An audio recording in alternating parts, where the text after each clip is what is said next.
Welcome back to the channel, golfers. Today's video is a special one. This is probably the best course I have ever played to date. I'm at Wico Par in Phoenix and I'm playing the Cholla course. As I did at Whirlwind, I'm playing with Steve from Swing Tweaks and Adam from Not a Scratch Golfer. We were also joined by Eric from Yatta Golf. This course is absolutely immaculate all the way round, and the greens are by far the quickest I've ever played on. We were playing off the purple tees on the day, so it's a 6,740 yard par 72 course. For a 15 handicapper like me, this was going to be a very interesting test of my abilities. Or lack of. The practice green had already built up my anxiety levels considerably beforehand, so let's head down to the first tee. The first hole on the Cholla course starts from an elevated tee, and you can cut the corner of this hole a little bit by going straight over the bunker on the left hand side there, rather than aiming for the fairway on the right, and that's exactly what I've done. This has left me a 56-degree wedge into the first green, which with no one around, I've stuck it to about 6 feet, and when I look round to celebrate with people, there's nobody there. So you got to celebrate by yourself. But like I say, this has given me a good look at an early birdie. And as Adam says, it would have been such a good opening birdie, but it just wasn't meant to be. And as Steve was reassuring me, you can't grumble when you start with a par. The second one is a par 5, and this one is a little bit tricky because you've got sort of 3 segmented areas of the course. So luckily my drive absolutely clings on for dear life on the right hand side of this first sort of patch of fairway. I'm in the Bermuda here. And hitting 3-wood out, I'm just trying to get it into that next section of the course, which I've managed to do. And this has left me a 3 hybrid into the green. This isn't a bad shot, it just sort of peels right slightly and misses the green on the right side. Just giving you some perspective on the absolutely massive cactuses that are kicking around on this course. That 60-degree wedge isn't great, but it's not horrible. It's rolled up somewhere near the pin. It's given me a chance at making par. And that lips out. That was so close. But it's an easy tap in for a bogey. Some of the views around this course are absolutely spectacular. The third then is a par 3 and I'm hitting 6-iron here just to make sure I get there. As it happens, I actually hit it too far this time and end up in the bunker. You can see my head poking out there. Trying to land this anywhere on the green. It's well out, but these greens are so fast that it was never going to stop before running off the edge. So chipping back towards the pin with a 50-degree wedge. Pretty confident with these shots. Anyone that watches the channel will know that. And this gives me a pretty good chance at making bogey. But that ball refuses to drop, and unfortunately I have to take a double bogey on this hole. The fourth then is a par 4, this one's somewhat straight but with a forced carry off the tee. And I, as usual, end up on the right hand side of the fairway there. This left me a 3-wood into the green and I can't really see where I'm aiming for, so I've just sort of picked a general line. I didn't think this was going to be great, but actually it wound up pretty close to the pin, so I can't complain with that. Another birdie look. But these greens are not doing me any favours, and that's not an easy tidy up for a par. But I get this one. 2 pars in the first 4 holes is not terrible at all. The fifth then is a little short par 3, it's probably only about 140 yards, but there's a lot of danger around it, and unfortunately myself and Steve ended up in these rocks to the right hand side of the green. It's not sand, so getting the club through that was really difficult, and unfortunately I've ended up quite a way away from the pin. So just trying to lag this close. And you can see they just don't slow down. It's left me a tricky one for bogey, but I managed to drop that one.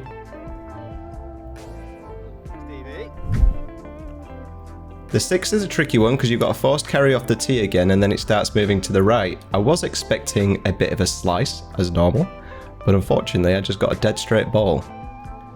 This has left me quite a way into the green, so I'm trying to get the 3 wood over this bunker. I've topped it a little bit though, and luckily I'm still in play. So I've hit a 56 wedge towards the green and I've just caught this one a little thin. And I'm dodging bunkers like Daniel Fenterman at the minute. Chipping this back towards the green. Again, the 50 wedge shots are probably where I'm most comfortable, and I managed to nestle this one up somewhat close. But that putt's not really very close at all, given how close I was to the hole, so that's a disappointing double. Again, just another panorama to show you the views around this place. You could be hitting triples on every hole and you really wouldn't care.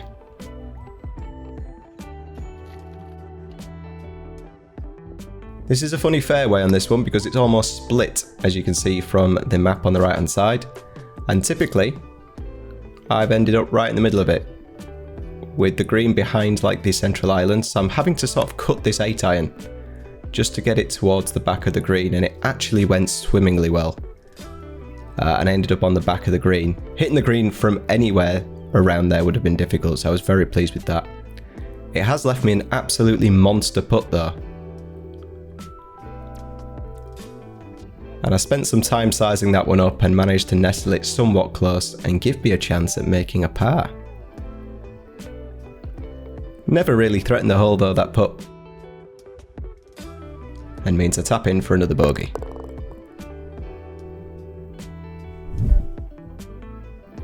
The 8 then is a long par 5. You can see another forced carry off the tee here, just trying to get it down to the corner. Okay. And again, absolutely breathtaking views around this hole. So trying to hit 3 wood straight down the fairway. Fortunately I topped this one a little bit, but the line's not bad, so it does roll for quite a way. So it leaves me another 3 wood in from 220 out. Just tried to nestle this up close somewhere and give me a wedge on, and that's exactly what I've managed to do this time. 50 yards on with a 56 degree. Unfortunately, I just overcooked this one slightly. It doesn't grab at all, and it runs off the back edge of the green. So chipping back towards the pin with my 50 degree, and that's not bad at all. Gives me a chance of making bogey. But the putter is not even remotely hot today. And these greens are giving me nightmares. It means I come off this with another double.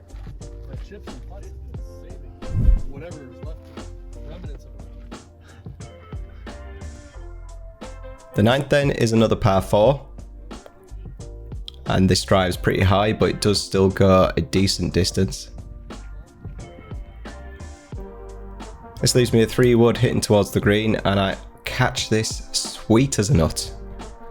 Just a little bit too sweet, unfortunately. I think it bounces on the green and then rolls off the back. So this leaves me a 60 degree wedge on, which I probably just carry a yard or two too short. This putt is pathetic. Properly frightened by these greens at this point. You can see I've just got no answer for them. Absolutely no answer for them. And somehow I come off this one with another double bogey. So at the halfway point, I'm 11 over par, shooting a 47 on the front 9. And all in all, I'm not too disappointed with that. The genuine birdie luck on the first being an early high point for me, and nothing worse than a double on the card, is reassuring when these greens are living completely rent-free in my head. The course has some seriously spectacular views as you make your way around it. For me, it's another golfing experience where my enjoyment of the day was never going to be affected by the golf that I played. Spending 4 hours in this setting with cool people was awesome. Let's take a look at the back 9. The 10th then is a fairly straight par 5. Again, there's sort of an island bunker type thing in the middle. I managed to miss this to the right hand side this time. This leaves me a 3-wood, just trying to get myself down the fairway. Foot slips a little bit there, but it's fine. And this leaves me a 7-iron into the green, which I catch quite well actually.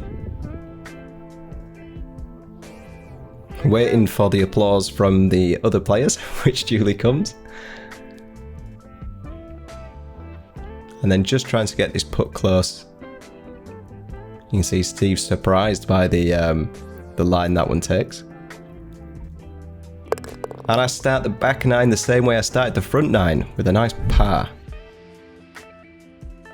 The 11th then is quite a long par 3. And I clocked this quite well, to be honest, but I don't know if I've got 210 yards in this 3 hybrid. And it nestles up just short of the green. Trying to chip this on then. And you can see that's a mess. Straight up and back down to where I started. So, take 2. Not going to make the same mistake this time. Put a good bit more on this, and it rolls just a little bit past the pin. Gives me a putt for bogey. And you can see I've just got nothing. Steve sums it up perfectly. The pace has absolutely got me. And that's just him demonstrating how to do it. Gives me the inspiration to drop that for a double bogey. The 12th then is another forced carry off the tee. This one didn't cut much, and it winds up on the left hand side of the fairway. Me and Eric were sharing the buggy, and there's a quick stop with a cart girl.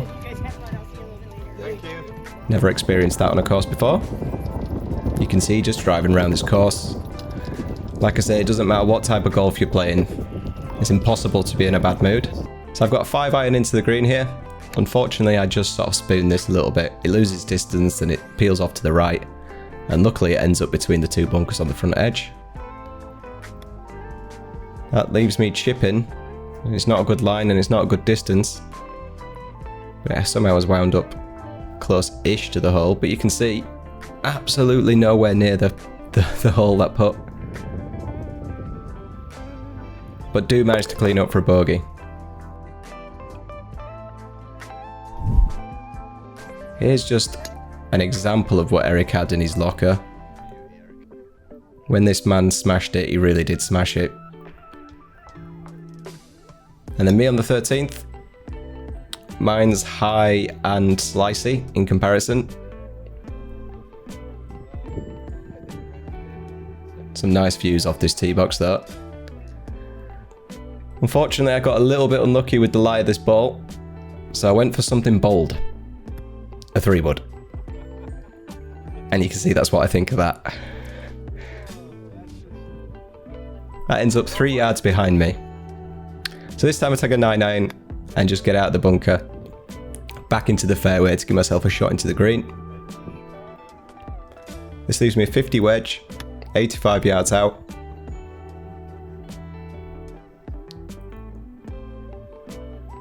And a good shot from Adam and Steve. Means that I'm putting. Here's a putt off the green from Adam. And look at that turn at the end.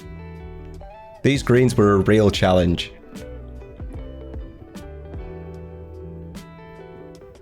You can see I'm on the green and couldn't even get it as close as Adam. But I can clean this up for a double.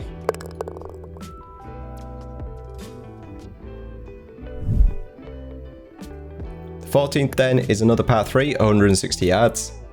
So I just take a nice smooth 3 hybrid here. Managed to catch the top right corner of the green. I'm a big distance away, so looking to just nestle this up somewhere close and try and get out of here with a par. You can see again the distance isn't fantastic. A better line this time. Tricky putt for par. And it gets there. Happy with that hole. The 15th is a short par 4, it's 289 yards, so we were all deliberating between 3-wood and driver. In the end, I ended up taking driver. It wasn't a fantastic shot, but it saved itself on the left hand side, and that's left me a chip on with the 56-degree wedge. That didn't go too bad. It's not close, but it's not a million miles away. So it's a birdie putt. And they're getting closer slowly. The putts are getting closer. And that's a nice easy par. I'll never grumble at one of them. 16th then is another par 4. Again, this has got forced carries, 2 of them, one off the tee and then one into the green. The drive's not fantastic this time, 180 yards, but I'm in play. So I'm just hitting a 3-wood, and this has ended up on the right-hand side of the next section of the fairway and left me a 50-degree wedge in out of the Bermuda grass. Adam telling me that one went well, and when I get up to the green I can see that it did. So a chance at making par. This time I had the line and not the pace. And I clean up for the bogey. The tee box on the 17th was a little bit of a squeeze, hence the cramped camera angle, but it really was a breathtaking view from this tee box. And I was happy with that tee shot. I think we all hit good ones on this one. The panoramics though from this course really are spectacular. I'm hitting 3-wood down the fairway. Initially we thought this had gone well, but it bounced right somehow into this bunker. And I was hoping to try and get this close to the green, but I've ended up hitting underneath the ball a little bit too much, leaving me a 60-degree wedge chip on, which I've just overcooked. It's ended up at the back of the green, so at least I'm putting. Another absolutely massive cacti there. Steve thought this one was too quick, but actually there was a good bit of a hill there in the way and it slowed it up nicely. I thought I was going to clean up for a bogey, but that honestly wasn't even close, so I've had to settle for a double.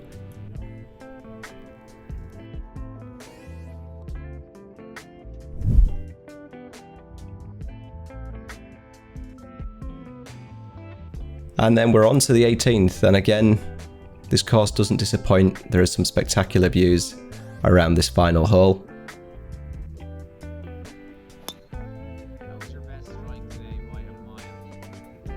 And I saved my best drive of the day for the last. I got a little bit ballsy and tried to take it over the bunkers there on the left hand side and actually managed to do it. And then golf being golf, you chunk a 7-iron from 150 yards away, 60 yards down the fairway. You take a 56 to try and resurrect that, and again you chunk that a little bit and leave that short. So what started as an amazing hole has actually ended up taking me 3 shots to do 150 yards, which is a little bit disappointing. But that chip's not bad. Gives me a chance of finishing on a bogey. And he's sunk a putt. Can you believe it? I had to use Steve's read, but I have eventually dropped a putt from further than 2 feet. That finishes up another awesome round with these chaps, and I do wholeheartedly recommend that if you get a chance to play this course, or either of the Week Up Our courses, definitely do it. And so I wrap up the back 9 shooting 45, which means I finished the round 20 over par. The biggest challenge for me on a course like this is without doubt the greens. You could see for the majority of the holes that I played, I just didn't have the feel or the read of these greens at any point. I now know from this trip that it's just a matter of playing them and you'll build that feel. I played a lot better on the last couple of courses I played before I left, one of which I'll have on the channel for you. If you asked me my score at any point during the round, I genuinely wouldn't have known what I was on. I honestly didn't care whilst playing, and it's probably been some of the most fun I've had on a golf course. It's definitely something I'm going to try and embrace back in the UK for 2023. Although that's easier said than done when you compare playing in a setting like this to a cold and frozen morning on a course in the UK, so I'm not holding my breath. Let me know what you thought of the round, golfers. What's the best course you've played? If you want to watch more of my course vlogs or 4-hole matches against friends, you can click on the screen now. As always, thanks very much for watching. Please subscribe and like if you enjoyed the video, and I'll see you in the next one.